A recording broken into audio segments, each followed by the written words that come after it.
les études montrent que les enfants aujourd'hui ont une estime d'eux-mêmes extrêmement, en France, extrêmement négative. Mais pourquoi diable? Matryoshka. Bonjour à toutes, bonjour à tous et bienvenue dans Matryoshka. Et oui, nous voilà de retour, ça fait assez longtemps, mais je vous avoue qu'il fallait un nouvel élan. Et oui, c'est ça, Noël, je vous rappelle, le nouvel élan. Et donc, en creux, il me paraissait important qu'on s'interroge sur notre optimisme et notre pessimisme, parce qu'il faut bien le dire en ce moment, le pessimisme est ambiant. Ce qu'on va découvrir aujourd'hui, c'est que le pessimisme est construit. Car oui, aujourd'hui, je reçois Marie-Rose Moreau. Est-ce que vous connaissez Marie-Rose Moreau? Elle est pédopsychiatre, elle dirige depuis 2008 la Maison de Solène, qui est la maison qui accueille les enfants, les adolescents en souffrance, ainsi que leurs familles. Et qu'est-ce qu'elle nous dit, Marie-Rose Moreau? Eh bien, que du positif. Alors oui, l'ambiance est morose, oui, nos sociétés se transforment, oui, la guerre est revenue, oui, nous avons connu il y a quelques années une épidémie mondiale, oui, nos gouvernements vacillent.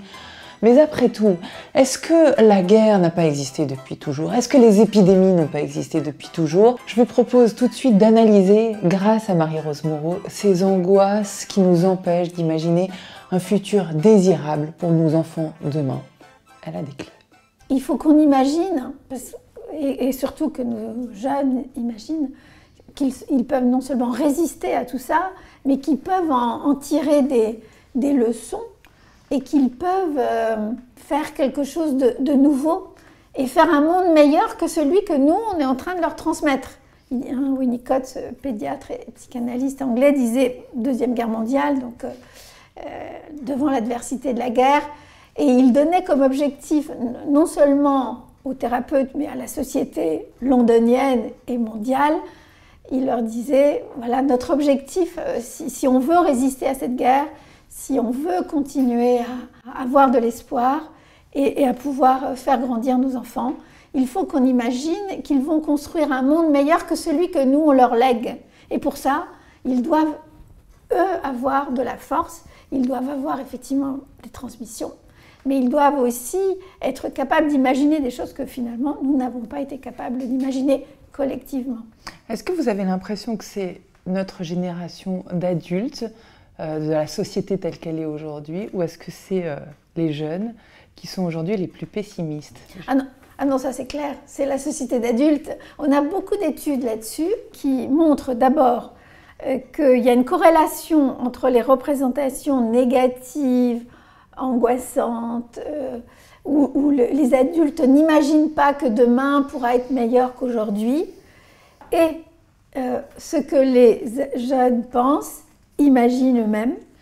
Et en particulier, moi j'aime comparer les études sur la société espagnole ou italienne à la nôtre. Ouais. Les adultes espagnols, les adultes italiens imaginent que leurs enfants, globalement, vont être plus heureux qu'eux, vont avoir plus de possibilités. Encore aujourd'hui? Encore aujourd'hui, malgré les questions économiques de ces deux pays, malgré les difficultés que ces deux pays traversent. Comment vous lisez ça? Comment est-ce que vous lisez ce problème de traduction qu'on peut avoir, ou ce pessimisme qu'on cultive? Certains diront, et c'est ce que disent les Français, y compris quand ils se comparent aux Espagnols ou aux Italiens, ils disent que c'est un pessimisme lucide, au sens de la réalité comme ça. Non, moi je crois que c'est un pessimisme construit.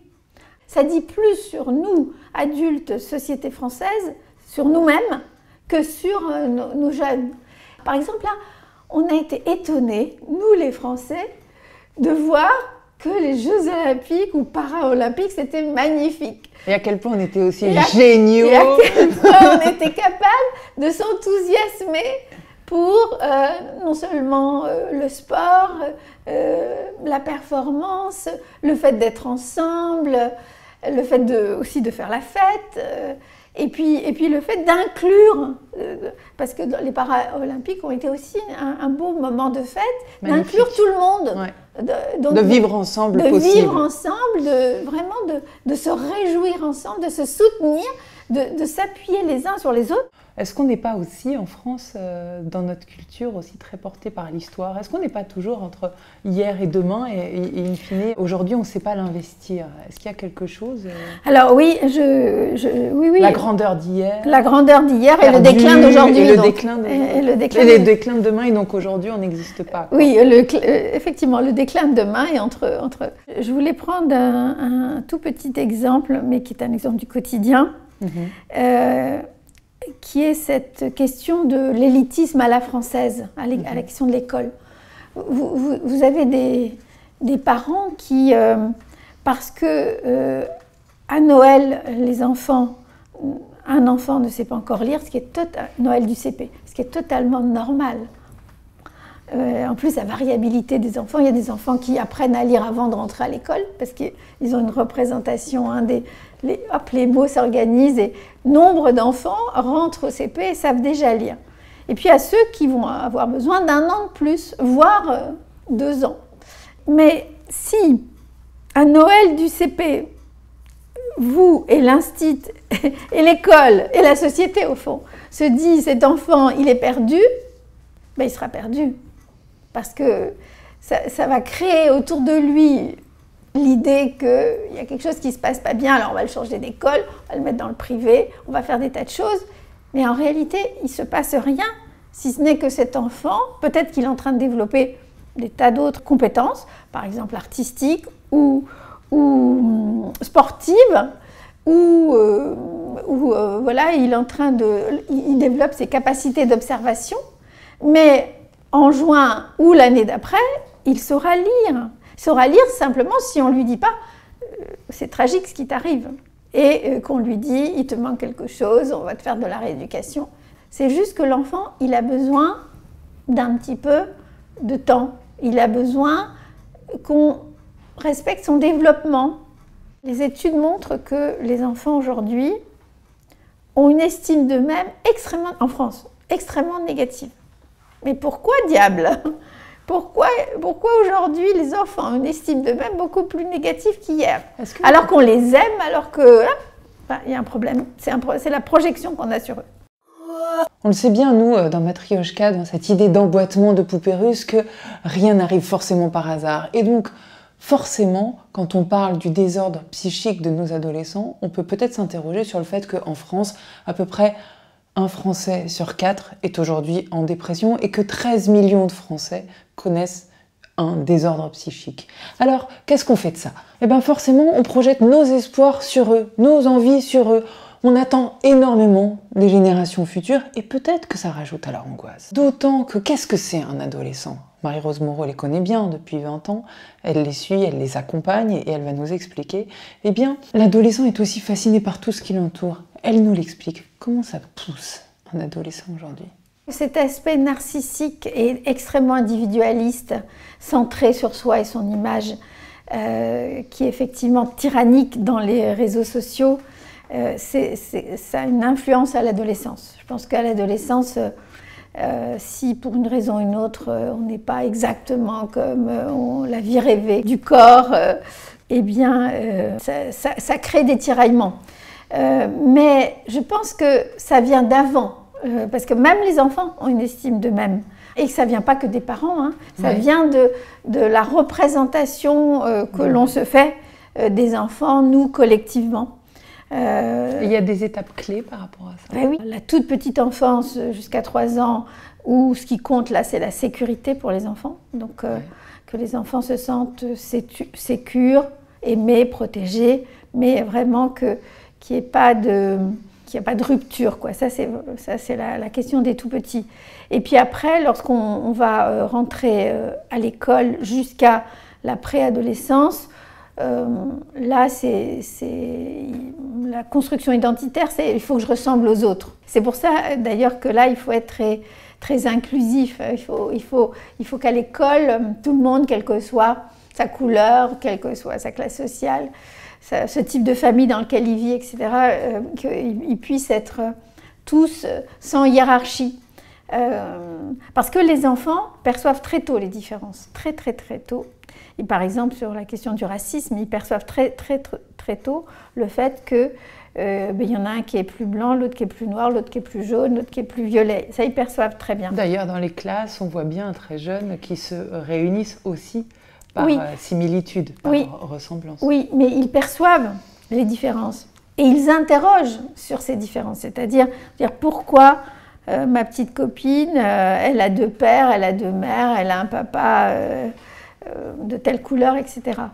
Et là, va rentrer en compte quelque chose qui est très négatif pour le développement des enfants, qui est la hiérarchie. C'est-à-dire la perception des différences, ça c'est inéluctable. C'est pas la peine qu'on dise aux enfants, on est tous pareils, regarde, on est comme des fleurs d'un champ. Oui, mais on est des fleurs de toutes les couleurs, ils le savent très bien, ils perçoivent bien tout ça.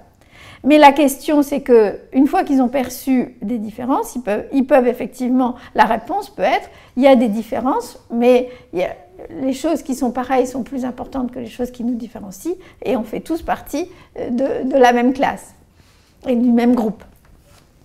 Sauf que ce n'est pas tout à fait ça la plupart du temps qu'ils entendent.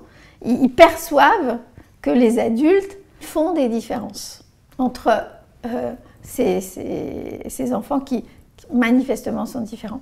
Et donc à partir du moment où on introduit une hiérarchie, c'est pour ça que c'est à ce moment-là que c'est si important à l'école, dans la société, que les enfants soient tous ensemble et que les enfants n'introduisent pas de hiérarchie, parce que sinon ils vont devenir racistes comme ceux qui ont parlé comme leurs parents ou comme la société. Donc là, les enfants, s'ils intègrent la hiérarchie, ils vont être discriminants et effectivement, ils vont être tyranniques à l'égard de ceux qui sont dans les minorités. Et puis après, il y a les adolescents. Les adolescents souvent remettent en question ces éléments-là, partiellement, et se reposent la question. Ils essayent de répondre eux-mêmes et pas ce qu'on leur a dit sur ces différences. Donc il y a, tout au long de ce développement va se jouer la question de la construction identitaire, mais aussi la question de qu'est-ce qui fait, pourquoi on est différents les uns des autres, et donc de la réponse qu'on donne à ça. Vous suivez des enfants depuis 30 ans. Est-ce que vous les voyez vraiment évoluer, ou est-ce que c'est la conscience ou la traduction de ce qui se passe qui fait qu'aujourd'hui on a l'impression qu'il y a de plus en plus de maladies mentales chez nos adolescents? Est-ce que c'est une réalité ou est-ce qu'on diagnostique plus? Les souffrances, pour moi, elles sont les mêmes. La vraie différence, c'est que les parents sont plus impliqués, comprennent mieux ce qui se passe pour leurs enfants. Et que les parents acceptent mieux aussi, ne le vivent pas trop comme quelque chose que ça ne devrait pas être, mais une blessure d'eux-mêmes. Et qu'ils comprennent finalement beaucoup mieux qu'il y a une souffrance d'un bébé, d'un enfant, d'un ado, et qu'on peut faire quelque chose, et que la famille, en général, c'est une solution dans cette affaire. Elle aide à soigner les enfants. Et elle aide d'autant plus qu'elle est consciente de ce qui se passe pour ses enfants. Donc moi, je trouve que ça, c'est la vraie différence. Mais après, si vous regardez les études épidémiologiques, oui. Qui, elles, sont évidemment sur des grandes échelles, elles ne disent pas exactement ça. Non, elles disent qu'il y a beaucoup plus de pathologies, qu'il y a beaucoup plus de souffrances. On est actuellement à 10 à 12% d'une classe d'âge qui est en souffrance. Ça fait beaucoup, c'est énorme. Quand moi j'ai commencé, c'était plutôt 7 à 8%. Peut-être qu'il y a des choses qu'on diagnostique plus tôt. Plus tôt, simplement plus tôt. Les troubles du neurodéveloppement, les troubles qu'on dit instrumentaux. Les troubles de l'attention. Oui, les troubles de l'attention, oui, en France, oui, les troubles de l'attention, voilà. Mais ça, pour moi, ça va dans les troubles instrumentaux, voilà. Ouais. Les troubles de l'attention, oui, oui. Les troubles du neurodéveloppement, les troubles de l'attention et les troubles lire, écrire, voilà. Donc ça, autour des apprentissages, parce qu'on a fait des progrès autour des... Voilà, c'est le progrès aussi qui fait qu'on y voit plus clair aussi sur ce qui arrive aux enfants. Troubles, voilà. Oui. Peut-être qu'on diagnostique mieux la dépression chez les ados, qu'on la laisse moins évoluer, parce qu'on a plus d'outils spécifiques. Il y a 30 ans, on n'en avait pas. C'est-à-dire qu'on essayait de diagnostiquer la dépression chez les adolescents avec le même outil que chez les adultes. Alors, donc on passait à côté d'un certain nombre de dépressions. Parce que la différence, c'est quoi ? Parce que les adolescents, ils ont beau être déprimés, ce sont des adolescents. Donc ils vont avoir un comportement d'adolescent. Par exemple, si vous cherchez une tristesse comme on peut avoir chez des adultes apragmatiques qui ne peuvent plus se lever, ne peuvent plus aller travailler, ne peuvent plus rien faire, chez les adolescents, ça arrive, mais c'est pas du tout là. C'est entre deux moments de oui, voilà, il peut être ici, là, on peut les entendre sauter, jouer, crier, danser, etc., embêter leurs amis. Et puis vous les voyez en entretien et vous vous dites, mais il est totalement déprimé, il y a un risque de passage à l'acte. Mais il sort de votre entretien, il vous embrasse, il vous dit, ah mon Dieu, qu'est-ce que vous êtes gentil. Oui, et il est déprimé et il risque de passer à l'acte. C'est-à-dire que, voilà, il reste des adolescents avec leur impulsivité, leur élan vital, même si par moments ils le perdent totalement.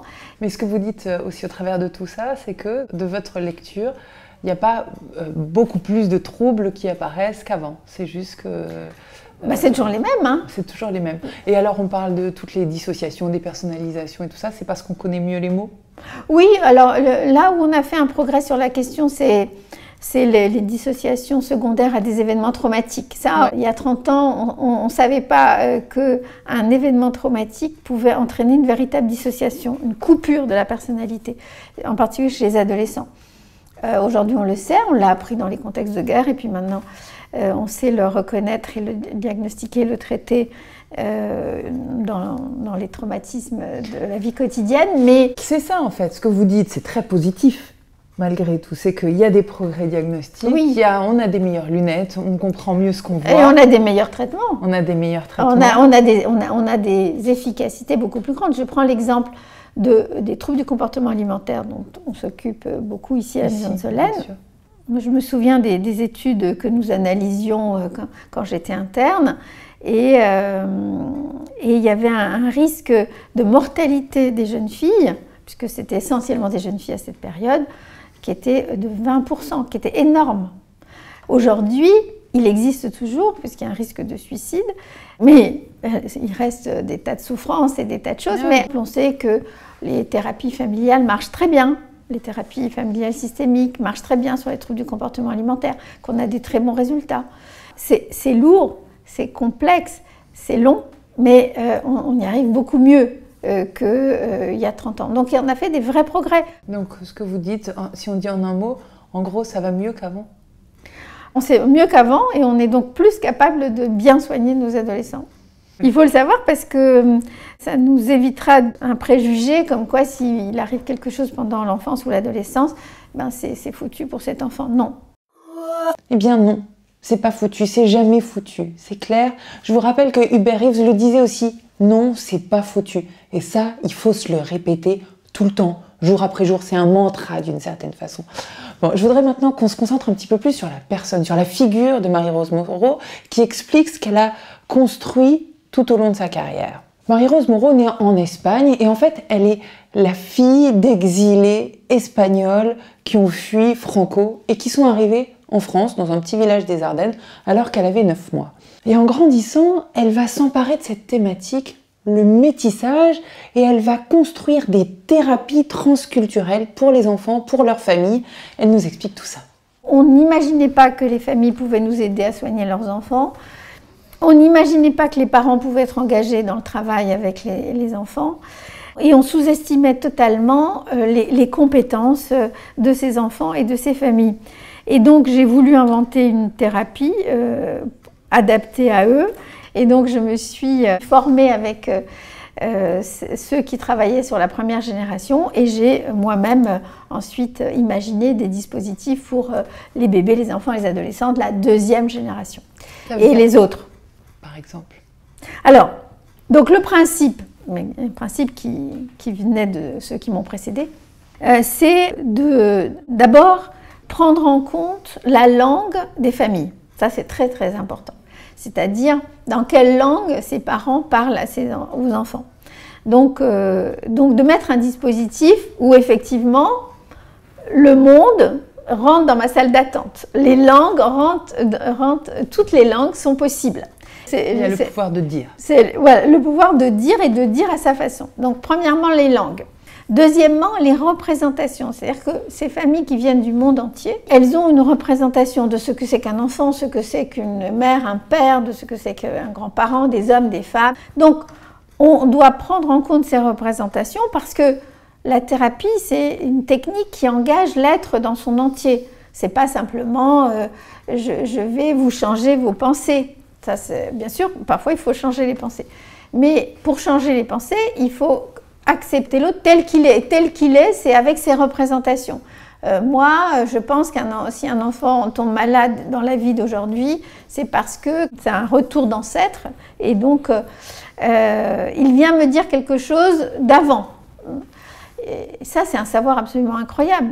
Et ça, vous l'intégrez ou vous l'acceptez comme représentation? Non, on l'intègre. Nous, on l'intègre. Vous l'intégrez? Ah oui, oui, c'est beaucoup plus qu'une acceptation. C'est plus qu'on respecte la différence, c'est on intègre comme une donnée scientifique. Oui, tout à fait. Comme une donnée qui appartient à la famille et qui est une donnée qui vaut les miennes. C'est-à-dire que cette donnée-là, un enfant ancêtre, elle vaut le fait que moi, je me dis, il a perdu l'élan vital.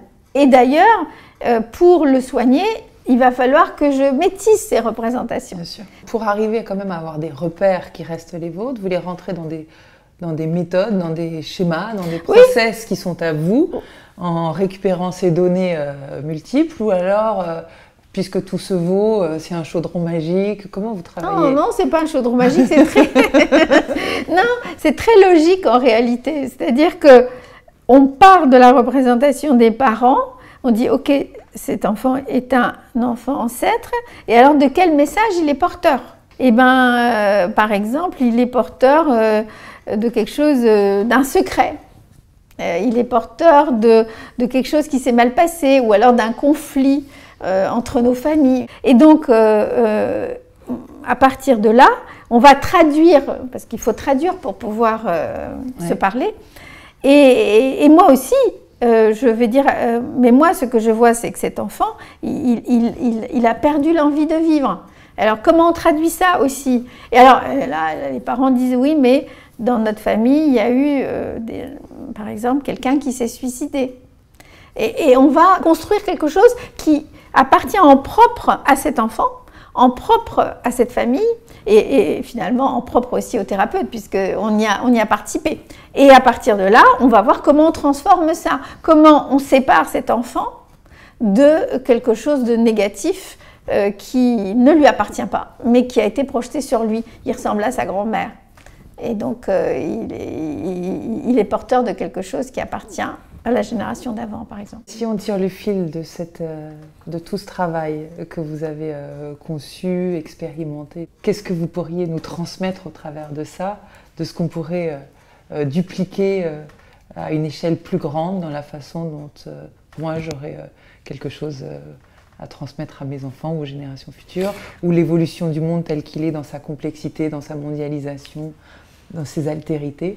Qu'est-ce qu'on tire comme truc? Je me rappelle d'un adolescent qui avait fait des tentatives de suicide, qui allait vraiment pas bien, et qui a été réanimé comme ça par un travail. Lui était né ici, mais sa famille venait du Togo.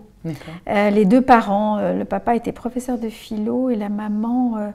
elle était couturière, si je me souviens de cette hybridation qui était très jolie. Parce que les parents parlaient très bien de l'enfant et cherchaient vraiment dans tous les sens. Ils avaient été tellement blessés par le fait que cet enfant veuille mourir. L'enfant s'est réanimé progressivement. Il a eu un travail individuel et le travail transculturel. Et à la fin, l'adolescent, c'était un adolescent, un beau garçon, il a utilisé deux images. Parce qu'à la fin, lorsqu'on se sépare, on demande à tout le monde, et à la famille aussi, de dire qu'est-ce qui leur a fait du bien dans le travail qui a été fait. Et alors, l'adolescent, il a dit « J'ai appris que la vie, c'était comme la cuisine, tous les ingrédients étaient importants. » Tous les ingrédients étaient importants, c'est-à-dire le monde visible, le monde invisible, parce qu'on avait beaucoup parlé d'esprit, ce que lui ressentait, mais aussi ce que ses parents avaient vécu, parce que son père avait vécu des choses un petit peu analogues en réalité, à la même période, mais au pays, mais sans que personne ne l'ait jamais aidé à ce moment-là. Et donc, il a utilisé cette métaphore de la cuisine. Et moi, je trouvais que c'était une belle métaphore, parce qu'effectivement, c'est cette métaphore de la vie, quoi, mais d'une vie où il faut utiliser des ingrédients différents, et finalement, des ingrédients différents qui collectivement font quelque chose qui donne le goût et puis qui réjouit les papilles de tous ceux qui sont là. Et puis, il a utilisé une autre métaphore qui, elle, était plus adolescente. C'est un garçon qui était très en difficulté avec les filles, très en difficulté. Et donc, il a raconté de manière métaphorique que cette thérapie, c'est comme quand on rencontre quelqu'un dont on est amoureux. Il faut trouver les codes pour lui parler. Et bien, la thérapie lui avait trouvé des codes pour parler à ses parents, pour parler à lui-même, sans doute pour parler aux filles également. Donc, il a utilisé la métaphore de la cuisine et de l'amour, ou de la rencontre amoureuse. J'ai trouvé que c'était très joli comme métaphore. Et ça montrait qu'il était bien réanimé, il était de retour dans le vivant. Ouais, et que son corps aussi y participait. Enfin, que c'était. Exactement. Mais je pense que c'est ça que cet élan vital à retrouver, qui est un élan vital qui doit s'appuyer sur les autres, quoi. C'est l'élan vital, si on compte que sur soi-même pour l'élan vital, si on pense que nos enfants doivent, ou nous-mêmes, trouver tout seul notre élan vital, on risque de le perdre à la moindre occasion. L'élan vital, il doit s'appuyer sur le collectif, sur les commères, les copains, les copains. Il faut qu'on puisse s'appuyer sur ce lien à l'autre. Et ce lien à l'autre, ça suppose que l'autre, on le reconnaisse dans sa différence et dans sa singularité. Marie-Rose Moreau, vous, qu'est-ce que vous dites là? Qu'est-ce que vous transmettez à nos enfants par rapport à toutes les injonctions dans le monde dans lequel on est, tout ce que vous avez appris? Qu'est-ce que vous leur dites? Vous avez quelques mots à leur donner là, c'est quoi? Les ingrédients que je leur donnerais sont la fraternité, le lien à l'autre dans sa diversité, et puis la joie du quotidien, la joie de chaque chose du quotidien et des liens aux autres. Je crois beaucoup à l'importance de ces liens aux autres. Et là, toutes les cellules sont en mouvement, tout vit, et c'est voilà, parfait. c'est ça. Et hop, le corps et l'esprit s'animent. Merci mille fois. Un immense merci à vous, Marie-Rose Moreau, pour cette joie du quotidien qui va nous aider au cours de ces fêtes, pour la magie de Noël, mais bien plus que ça, pour continuer chacun à réenchanter son quotidien et celui des autres, parce qu'il y a cette porosité, cette déflagration qui peut apporter du positif pour chacun. Je vous souhaite de très belles fêtes à tous. C'était Matryoshka et je vous dis à très bientôt. Salut. Matryoshka.